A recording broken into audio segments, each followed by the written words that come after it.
नमस्कार मित्रों, आप सभी का फिर से स्वागत है हमारे YouTube चैनल आरजे एकेडमी पर।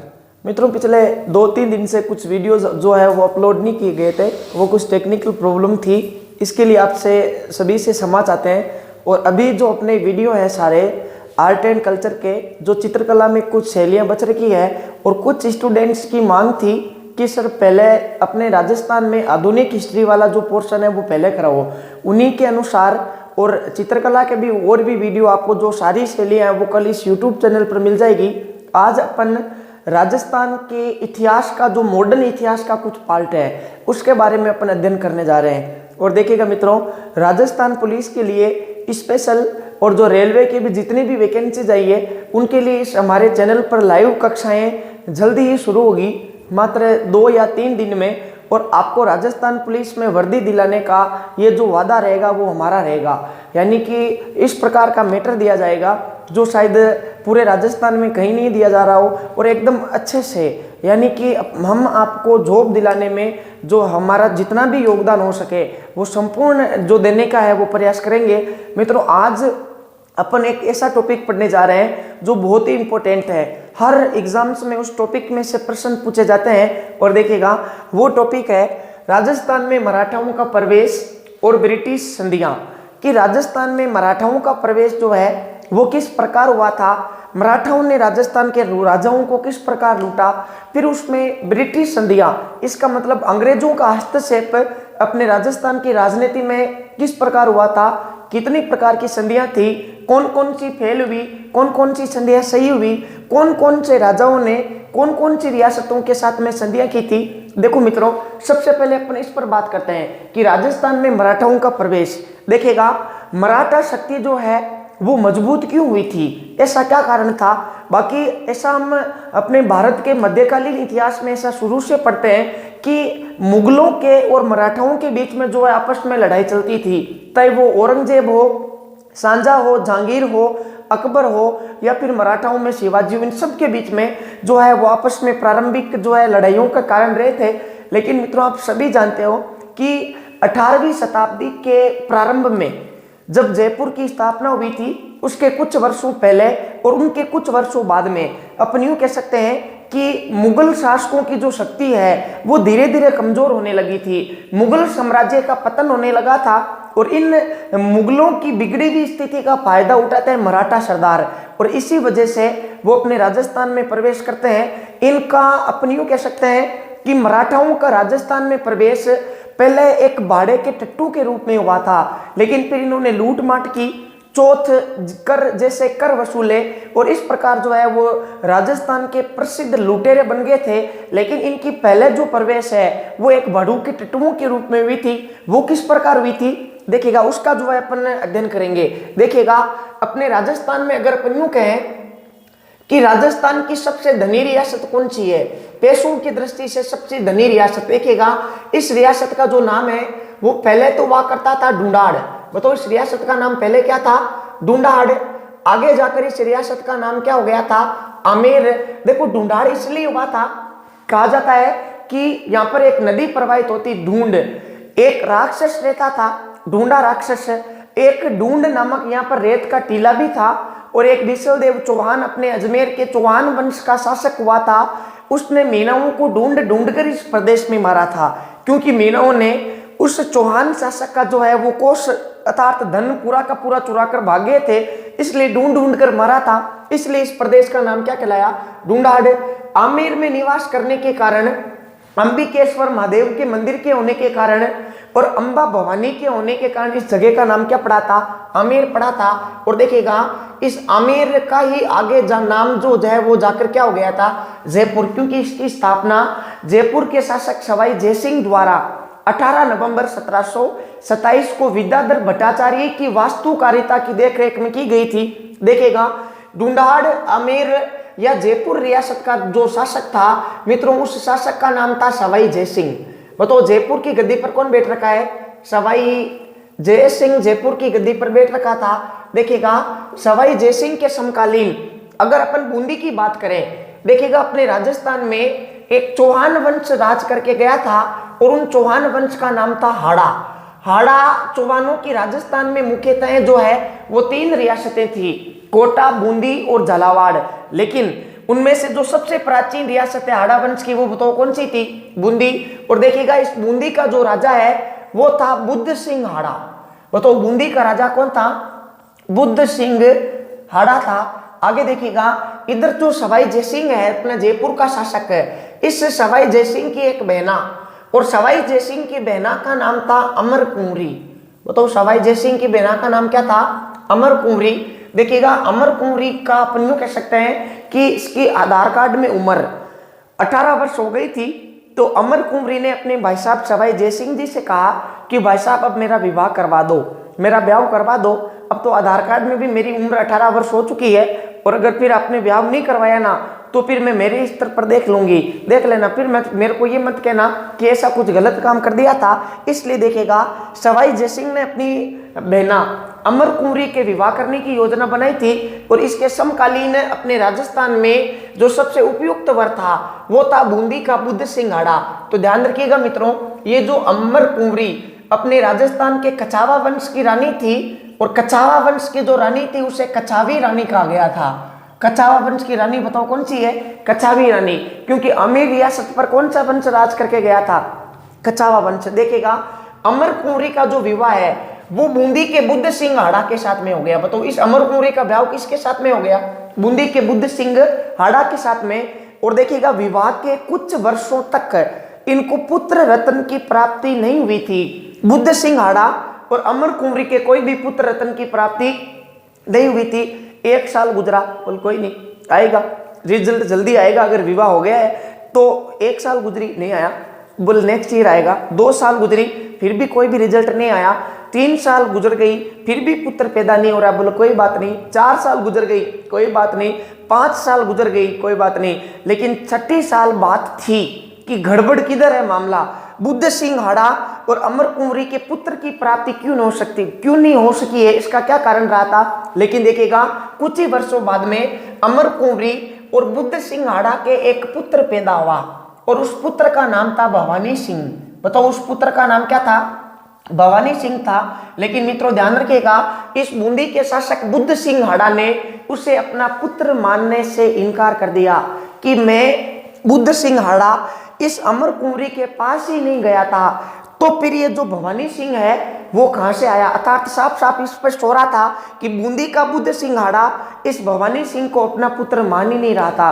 अर्थात देखेगा दिखती सी बात है कि ये जो आरोप है वो किस पर लग रहा है? अमर कुंवरी पर। कि इसका मतलब है कि अमर कुंवरी चरित्रहीन है। अगर उसके पति से अपन यूं कह सकते हैं कि संबंध से अगर पुत्र पैदा नहीं हुआ और कहीं और से हुआ है तो फिर वो चरित्रहीन स्त्री है। इसका देखकर जो है वो दिमाग खराब किसका हो गया?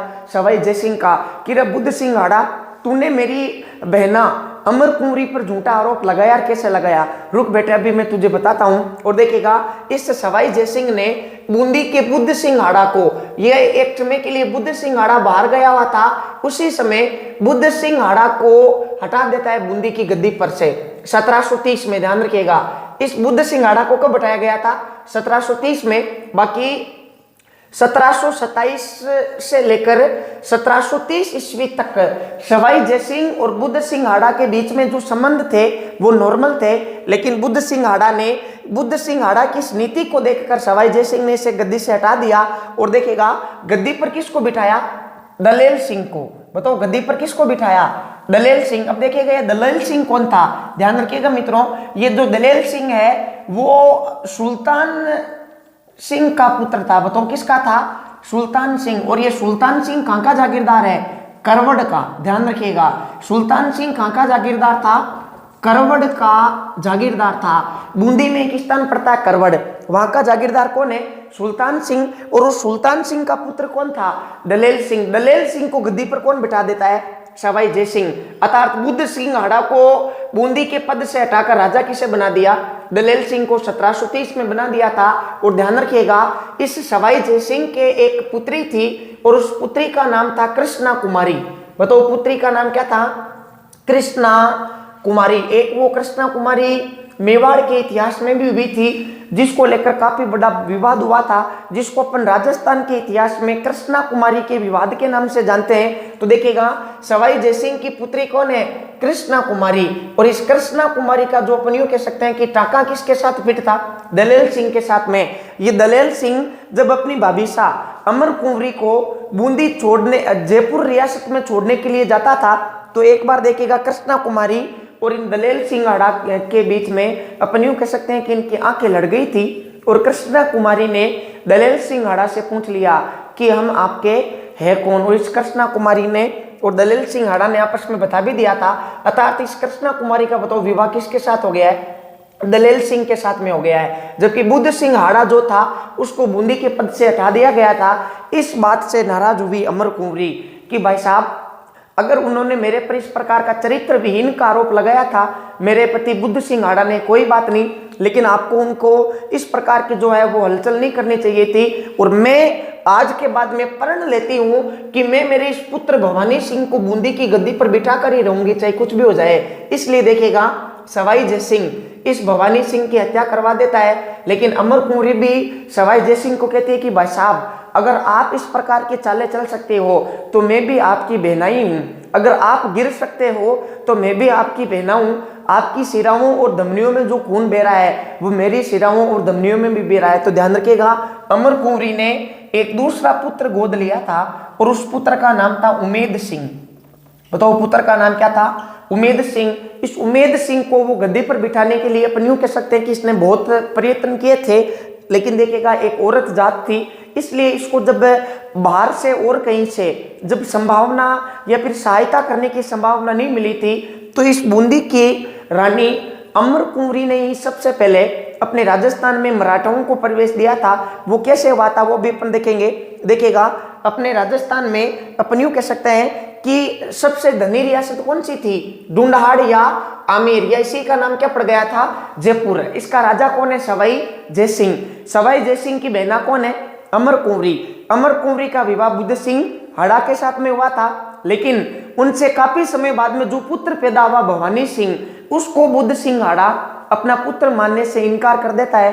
अर्थात अमर कुंवरी के चरित्र पर अंगुली उठी थी, इसलिए सवाई जयसिंह ने अपनी बहना पर इस अंगुली जो उठी थी उसको हटाने के लिए बुद्ध सिंह हाड़ा को गद्दी से हटा देता है। और देखिएगा करवड़ का जागीरदार था सुल्तान सिंह, उसके पुत्र दलेल सिंह को बूंदी की गद्दी पर बिठा देगा और अपनी पुत्री कृष्णा कुमारी का विवाह दलेल सिंह हाड़ा के साथ में करवा देता है। लेकिन अमर कुंवरी राजा किसको बनाना चाहती है? भवानी सिंह को। तो सवाई जयसिंह ने अपने भांजे भवानी सिंह को मरवा दिया था, लेकिन अमर कुंवरी ने गोदी किसको ले लिया? उमेद सिंह को। और अब वो बताओ राजा किसको बनाने वाली थी? उमेद सिंह को। लेकिन देखिएगा यहाँ पर एंट्री होगी मराठाओं की। बताओ किसकी एंट्री होगी? मराठाओं की। देखिएगा जैसा कि आप सभी जानते हो कि अपने राजस्थान में जो मराठा थे वो दक्षिण भारत के लुटेरे थे। अर्थात मराठाओं का जो भारत में जो प्रदेश था वो बताओ कौन सा था? दक्षिणी भारत। यहाँ पर मराठाओं ने राज किया था। इस समय जो मराठा सरदार था उस मराठा सरदार का नाम था मल्हार राव होलकर। देखिएगा मराठा सरदार का नाम क्या था? मल्हार राव होलकर। ये मल्हार राव होलकर नामक एक मराठा सरदार था। इसको आमंत्रित कौन करेगी? अमर कुंवरी। अमर कुंवरी ने कहा कि देख मल्हार राव होलकर, मैं तुझे 6 लाख रुपए दूंगी। तो मल्हार राव होलकर ने कहा कि बता करना क्या है? बोले एक काम कर, तू तुरंत बूंदी चली आ। तो बूंदी चला। तो ध्यान रखिएगा इस दक्षिणी भारत के लुटेरे मल्हार राव होलकर और इन मराठाओं को इस अमर कुंवरी ने कितने लाख रुपए देकर न्योता दिया? 6 लाख। और ये जो मल्हार राव होलकर है वो सबसे पहले बताओ कहां प्रवेश कर गया? बूंदी में। किसके बुलाने पर? अमर कुंवरी के बुलाने पर। और ध्यान रखिएगा मित्रों 22 अप्रैल 1734 के दिन मराठाओं का अपने बूंदी रियासत में प्रवेश हो गया था और मराठाओं ने बूंदी पर अधिकार भी कर लिया था। और मराठा एक कर वसूलते थे जिस कर को चौथ कर कहा जाता है। बताओ मराठा कौन सा कर वसूलते थे? चौथ कर। देखिएगा इस कर का नाम चौथ कर इसलिए पड़ा था क्योंकि वो कुल संपत्ति का 1/4 होता था। अर्थात उस राज्य की कुल आय का कितना होता था? 1/4। 1/4 होने के कारण इस कर को बताओ क्या कहा गया था? चौथ कर कहा गया था। मराठाओं ने सबसे पहले चौथ कर किससे वसूला? बूंदी से। और अब देखिएगा अमर कुंवरी ने उनको अगला टारगेट क्या बताया कि देखो अरे मैंने तुम्हारे को 6 लाख रुपए दिए हैं, चौथ कर भी दिया है, अब मराठाओं तुम्हारा अगला कार्य है कि मेरे भाई से बदला लेना। और मेरा भाई है जयपुर का शासक सवाई जय सिंह। इसलिए देखेगा इसी अमर कुंवरी के कहने पर बूंदी से मराठा रवाना हुए और उन्हें आक्रमण बतौकाम पर कर दिया। ढूंढाड़ या आमेर पर यह सवाई जयसिंह पर आक्रमण कर दिया था। ध्यान रखिएगा मित्रों, बहुत ही अच्छे प्रश्न यहाँ से बनते हैं कि राजस्थान की कौन सी रियासत में सबसे पहले मराठाओं का प्रवेश हुआ था? तो बूंदी में। कब हुआ था? 22 अप्रैल 1734 के दिन। किसके बुलाने पर? अमर कुंवरी जो कछावा रानी थी उसके बुलाने पर हुआ था। और उन्होंने सबसे पहले आक्रमण कौन सी रियासत पर किया? तो उस रियासत का नाम था जयपुर। और जयपुर का राजा उस समय कौन था? सवाई जय सिंह। अब देखिएगा मराठा आते और मराठा आकर भयंकर तरीके से जयपुर रियासत में लूटपाट मचाते, यहाँ का सोना चांदी लूट कर चले जाते। कोई पुत्री रानी पसंद आ गई सवाई जय सिंह की, उसको भी अपने थैले में डालकर ले जाते। इस प्रकार देखिएगा इन्होंने जयपुर में और पूरे राजस्थान में आतंक मचा कर रखा था। सवाई जय सिंह ने सोचा कि मराठा तो मेरे पूरे के पूरे माल को लूट कर चले जाते हैं, इसलिए देखिएगा सवाई जय सिंह ने जयपुर के मुकुट के समान एक दुर्ग का निर्माण करवाया था। और देखिएगा जब भी जयपुर पर मराठाओं का आक्रमण होता था तो वो अपनी रानियों को उस दुर्ग में भेज देता। और उस दुर्ग का नाम पहले सुदर्शनगढ़ था। इस दुर्ग का नाम बताओ पहले क्या था? सुदर्शनगढ़। लेकिन इस सुदर्शनगढ़ में एक भूत निवास करता था और उस भूत का नाम था नाहर सिंह भूमिया। बताओ भूत का नाम क्या था? नाहर सिंह भूमिया नामक भूत रहता था। अब देखो रानियों को नीचे तो परेशान कौन करते हैं? मराठा भूत। और इस सुदर्शनगढ़ में कौन है? नाहर सिंह भूमिया। ये नाहर सिंह भूमिया इन रानियों को बहुत परेशान करता था, पलंगों से उठा उठा कर नीचे पटक देता, किसी का कहीं नावनी में गेट बंद करके आ गया, कुछ भी करके आ गया था, बहुत परेशान करता था ये रानियों को, सवाई जय सिंह की रानियों को। तो फिर देखिएगा सवाई जय सिंह ने इसका इलाज करने के लिए, इस भूत नाहर सिंह भूमिया का इलाज करने के लिए एक ब्राह्मण को बुलाया था। और उस ब्राह्मण का नाम था पुंडरीक रत्नाकर। ध्यान रखिएगा उस ब्राह्मण का नाम क्या था? पुंडरीक रत्नाकर। पुंडरीक रत्नाकर ने उस भूत को पूछा कि रे भूत तुझे क्या चाहिए? तो नाहर सिंह भूमिया नामक भूत ने कहा था कि इस गढ़ का नाम सुदर्शनगढ़ से हटाकर मेरे नाम पर कर दो, मैं इस दुर्ग को परमानेंट छोड़कर चला जाऊंगा। सुदर्शनगढ़ जो है इस दुर्ग का नाम सुदर्शन देव के कारण पड़ा था, भगवान कृष्ण का यहाँ पर मंदिर था। तो देखिएगा फिर इसी भूत के नाम पर इस सुदर्शनगढ़ का जो नाम है वो चेंज करके बताओ क्या कर दिया था? नाहरगढ़ कर दिया था। ध्यान रखिएगा। और नाहरगढ़ कहाँ है? जयपुर में पड़ता है। आप कभी भी अगर जयपुर की यात्रा करते हो तो एक बहुत ही सुंदर दुर्ग जो अपन यूं कह सकते हैं कि नजर आता है और वो नाहरगढ़ ही है। नाहरगढ़ को देखने से ऐसा प्रतीत होता है कि ये जयपुर का मुकुट है, इसलिए इसका उपनाम है जयपुर का मुकुट। या फिर ऐसा लगता है कि जैसे कि ये दुर्ग जयपुर की तरफ झांक रहा है, इसलिए इसको जयपुर की तरफ झांकता हुआ दुर्ग भी कहते हैं। इस दुर्ग में रानियों के एक जैसे 9 महल बने हुए हैं। सवाई माधो सिंह की 9 रानियां थी और उन 9 रानियों के लिए एक जैसे महल बनाए गए थे, जिनकी अपन यूं कह सकते हैं कि वास्तुकला, कलाकारी, रंग संयोजन, हवा, आंगन, सब कुछ जो है ना वो सारा का सारा समान था। बस रानियों के शक्लें जो थी ना वही अलग थी, बाकी राजा भी सवाई माधो सिंह और बाकी जो कलाकारी वो भी इनमें क्या थी? एकदम समान थी। तो ये अपने दुर्ग बताओ कौन सा है? नाहरगढ़। और इसका निर्माण इसी समय करवाया गया था। मराठाओं का राजस्थान में जब आक्रमण होता है तो उससे अपनी रानियों को बचाने के लिए सवाई जय सिंह ने इसका निर्माण करवाया था। देखिएगा अपने राजस्थान की सबसे जो धनी रियासत है उसका नाम क्या है? ढूंढाड़, आमेर और जयपुर। जयपुर का राजा बताओ कौन है? सवाई जय सिंह है। सवाई जय सिंह की बहना कौन? अमर कुंवरी। अमर कुंवरी का विवाह हुआ बूंदी के बुद्ध सिंह हाड़ा के साथ में। कुछ दिनों तक तो पुत्र पैदा नहीं हुआ था और फिर पुत्र कौन पैदा हुआ? भवानी सिंह। लेकिन बुद्ध सिंह हाड़ा उसे अपना पुत्र मानने से मना कर देता है और इस कछावा वंश की रानी के चरित्र पर जब अंगुलें उठती है तो ध्यान रखिएगा सवाई जय सिंह ने बुद्ध सिंह हाड़ा की अनुपस्थिति में उसे हटाकर बूंदी का राजा बना दिया दलेल सिंह, जो सुल्तान सिंह का पुत्र था, दूसरा पुत्र जो करवड़ का जागीरदार था। और देखिएगा अपनी पुत्री कृष्णा कुमारी का विवाह दलेल सिंह हाड़ा के साथ में कर दिया था। लेकिन अमर कुंवरी ने अपने पुत्र भवानी सिंह को राजा बनने का जब फैसला लिया था तो उसने भवानी सिंह को मरवा दिया। तो फिर इस अमर कुंवरी ने किसको गोद लिया? उमेद सिंह को। और मराठाओं को राजस्थान में न्योता दे बैठती है। मराठा जो थे वो दक्षिण भारत के लुटेरे थे और सबसे पहले राजस्थान में प्रवेश करने वाला मराठा कौन था? मल्हार राव होलकर। कितने लाख रुपए? 6 लाख रुपए। प्रवेश कब करता है? 22 अप्रैल 1734। और मराठा जो कर वसूलते थे वो कितना होता है? 1/4। इसलिए इसको चौथ कर नाम दिया गया था, ध्यान रखिएगा। तो मराठाओं का प्रवेश राजस्थान में 22 अप्रैल 1734 के दिन हुआ था, ध्यान रखिएगा। और सबसे पहले प्रवेश बूंदी रियासत में, लेकिन आक्रमण सबसे पहले जयपुर रियासत पर हुआ था। और अपनी रानियों को मराठाओं के लूटपाट से बचाने के लिए इस सवाई जयसिंह ने एक गढ़ का निर्माण करवाया था, सुदर्शन गढ़। लेकिन नाहर सिंह भूमिया के नाम पर ये जो दुर्ग है उसका नाम क्या रखा गया? नाहरगढ़ रखा गया था।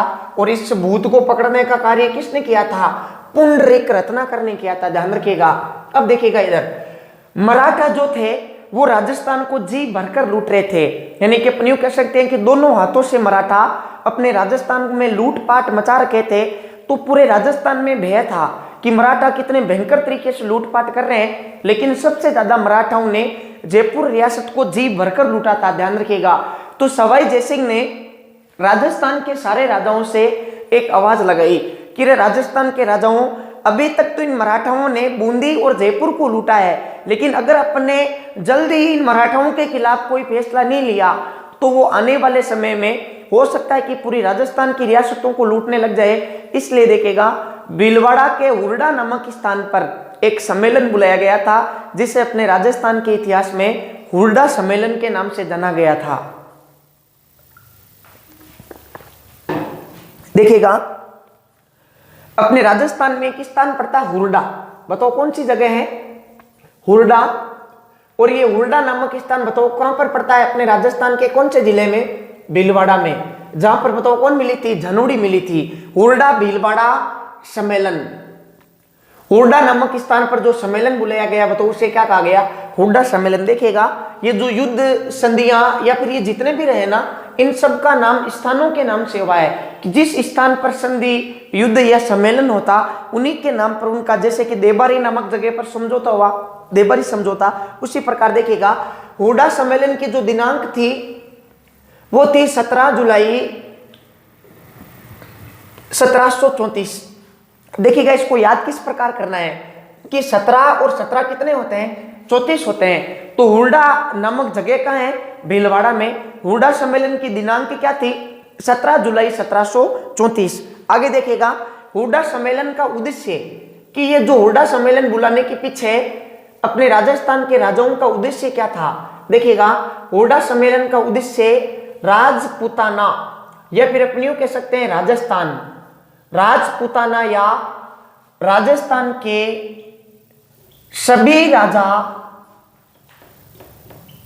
एक मंच पर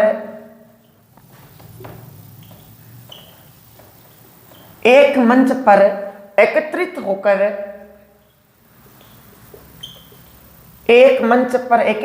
होकर मराठा शक्ति का विरोध करेंगे। मराठा शक्ति का बताओ क्या करेंगे? विरोध। यानी कि इसका उद्देश्य क्या था कि राजस्थान के सभी राजा एक मंच पर एकत्रित होकर मराठा शक्ति का विरोध करेंगे, यानी कि मराठाओं के आक्रमणों का मुंह तोड़ जवाब देंगे, अपन यूं कह सकते हैं। तो ध्यान रखिएगा, हुरडा सम्मेलन में अपने राजस्थान की सबसे धनी रियासत जयपुर, हुरडा सम्मेलन में ध्यान रखिएगा मित्रों, जयपुर से जो राजा आया था उसका नाम था सवाई जयसिंह। हुरडा सम्मेलन में जयपुर रियासत से भाग लेने के लिए कौन आया था? सवाई जयसिंह आया था। आगे देखिएगा, अपने राजपूताने की या राजस्थान की क्षेत्रफल की दृष्टि से सबसे बड़ी रियासत कौन सी थी? मारवाड़। और मारवाड़ से जो राजा भाग लेने के लिए आया था उसका नाम था अभय सिंह। ये वही अभय सिंह है जिसके समय खेजड़ली हत्याकांड हुआ था। देखो याद कैसे करना है कि खेजड़ियों के लिए जिन लोगों ने अपना बलिदान दिया था उनको किसी भी प्रकार का डर नहीं था, किसी भी प्रकार का भय नहीं था, और जिसको भय नहीं होता वही क्या होता है? अभय। तो अभय सिंह के समय खेजड़ली हत्याकांड 1730 में, और इसी के समय 1734 में हुड्डा सम्मेलन का आयोजन किया गया था। उसके बाद में देखिएगा मेवाड़ से कौन आया था, और मेवाड़ से जो महाराणा आएगा वो बताओ इस हुड्डा सम्मेलन की क्या करेगा, अध्यक्षता करेगा, क्योंकि हुड्डा भीलवाड़ा जो है वो मेवाड़ रियासत के अधीन आता था। जो मेवाड़ रियासत का राजा रहेगा वो इसकी क्या करेगा, अध्यक्षता। देखिएगा यहाँ से भी बहुत अच्छा प्रश्न बनता है कि मेवाड़ रियासत का राजा पहले संग्राम सिंह सेकंड था, तो मेवाड़ रियासत का राजा कौन है, संग्राम सिंह सेकंड। देखिएगा एक तो संग्राम सिंह फर्स्ट बना था जो कि महाराणा सांगा के नाम से फेमस हुआ था, ये था संग्राम सिंह सेकंड। देखो हुड्डा सम्मेलन जो इतना बड़ा सम्मेलन बुलाया जा रहा है मराठा शक्ति का विरोध करने के लिए, तो इसकी योजना जो है वो लगभग 1 वर्ष से पहले ही बनना प्रारंभ हो गई थी, और इसका जो अध्यक्ष था वो प्रस्तावित कि हुड्डा सम्मेलन 17 जुलाई 1734 को आयोजित किया जाएगा। ये योजना 1733 में बनाई जा रही थी, और उस समय मेवाड़ का राजा बताओ कौन था, संग्राम सिंह सेकंड था। ध्यान रखिएगा राजा कौन था, संग्राम सिंह सेकंड। तो सिर्फ ये जो था वो प्रस्तावित अध्यक्ष था कि हुड्डा सम्मेलन होगा, और उस हुड्डा सम्मेलन की अध्यक्षता कौन करेगा, संग्राम सिंह सेकंड। प्रस्तावित था, ये अभी तक बना नहीं है, लेकिन ध्यान रखिएगा जनवरी के महीने में ही, जनवरी 1734 में मृत्यु किसकी हो गई, संग्राम सिंह सेकंड की। ये वही संग्राम सिंह सेकंड है जिसने सहेलियों की बाड़ी का निर्माण करवाया था। इस कारण देखिएगा संग्राम सिंह सेकंड का पुत्र जगत सिंह सेकंड, संग्राम सिंह सेकंड का पुत्र बताओ कौन था, जगत सिंह सेकंड। ये मेवाड़ की गद्दी पर बैठा था, और इसी ने जो है आगे जाकर हुड्डा सम्मेलन की अध्यक्षता की थी। तो अपन यूं कह सकते हैं कि हुड्डा सम्मेलन का वास्तविक अध्यक्ष बताओ कौन था, जगत सिंह सेकंड था। ध्यान रखिएगा। देखो एक कारण यह भी माना जाता है कि हुड्डा सम्मेलन आगे जाकर असफल हो गया था, तो उसका कारण यह भी था कि हुड्डा सम्मेलन की जो अध्यक्षता कर रहा था जगत सिंह वो अनुभवहीन था। राजस्थान के राजाओं ने अपने अलग अलग फायदे देखे थे, इस वजह से असफल रहा था। क्योंकि देखिएगा सवाई जयसिंह को जरूरत थी सिर्फ इस हुड्डा सम्मेलन की, नहीं मारवाड़ के बेसिंह को भी तक लूटा था, और नहीं मेवाड़ के जगत सिंह को भी तक लूटा था। तो इनका एक ये भी कमेंटमेंट था कि अभी तक मराठाओं ने सिर्फ जयपुर को लूटा है, हम बिना फालतू मराठाओं से क्यों दुश्मनी ले, चल ले भी। इस प्रकार की कई जो मिसअंडरस्टैंडिंग है, गलत फहमियां हैं, वो इन राजाओं के बीच में भी थी। क्योंकि इस हुड्डा सम्मेलन की अध्यक्षता किसने की थी, जगत सिंह ने, और इसके पास में क्या था, अनुभव नहीं था, अनुभवहीन था ये। इस प्रकार देखिएगा हुड्डा सम्मेलन मराठाओं के खिलाफ आयोजित किया गया था, लेकिन ये असफल रहा था, इसका कोई निष्कर्ष नहीं निकला था। ध्यान रखिएगा। और इसी कारण जब मराठाओं को पता चला कि अपने खिलाफ राजस्थान में हुड्डा सम्मेलन बुलाया गया है, और उस हुड्डा सम्मेलन की अध्यक्षता कौन कर रहा था, जगत सिंह सेकंड। इसलिए ध्यान रखिएगा मराठाओं ने तीसरा आक्रमण कौन सी रियासत पर किया, मेवाड़ पर। पहले देखिएगा बूंदी से चौथ कर वसूला, फिर उन्होंने जयपुर से चौथ कर वसूला, और तीसरा चौथ कर है जो कौन सी रियासत से वसूलेंगे, मेवाड़ से। जगत सिंह को कहेंगे कि बेटा तू भी आजा लाइन में, और इस जगत सिंह सेकंड से भी क्या वसूला, चौथ कर वसूला था। ध्यान रखिएगा सबसे पहले बूंदी के बाद में जयपुर, और जयपुर के बाद में बताओ कौन सी रियासत है, बूंदी। इन जयपुर के बाद में मेवाड़, इन 3 रियासतों से इन्होंने कंटिन्यू कर वसूला था, और फिर धीरे धीरे राजस्थान की सारी रियासतों को इन्होंने अपने लपेटे में ले लिया।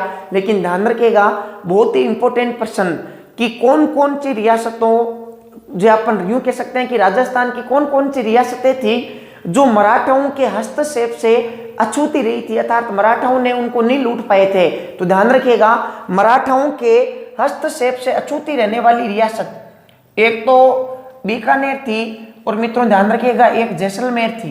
बताओ बीकानेर और जैसलमेर, यहाँ पर मराठाओं का हस्तक्षेप नहीं हुआ था। तो मराठाओं का सबसे पहले प्रवेश कहाँ, बूंदी। मराठाओं ने आक्रमण कहाँ किया, जयपुर। सबसे पहले चौथ कर बूंदी से, बूंदी के बाद में जयपुर से, और जयपुर के बाद में इन्होंने जो चौथ कर है मित्रों ध्यान रखिएगा उदयपुर अर्थात मेवाड़ रियासत से वसूला था। लेकिन इन 2 रियासतों से यूं कह सकते हैं कि चौथ कर और मराठाओं के लूटपाट से ये अछूती रही थी। अब देखिएगा अब अगला पार्ट आएगा कि अंग्रेज यहाँ पर एंट्री करेंगे। अंग्रेज एंट्री क्यों करेंगे, या तो वो अपन यूं कह सकते हैं कि मराठा राजस्थान के राजाओं से चौथ कर वसूल रहे थे, तो वो कुछ लालच देंगे राजस्थान के राजाओं को, और राजस्थान के राजा उस लालच में आकर एक आंधी चलेगी, सारे उस आंधी में आकर हड़ अपन यूं कह सकते हैं कि सारे के सारे राजा वो अंग्रेजों की दीनता स्वीकार कर लेंगे। दो प्रकार की संधियां होंगी, एक तो सबसे पहले सहायक संधियां और सहायक संधियों के बाद में अधीनस्थ या आश्रित पार्थक्य की संधियां, जो आपको इस वीडियो के पार्ट नंबर 2 में मिलेगी। धन्यवाद।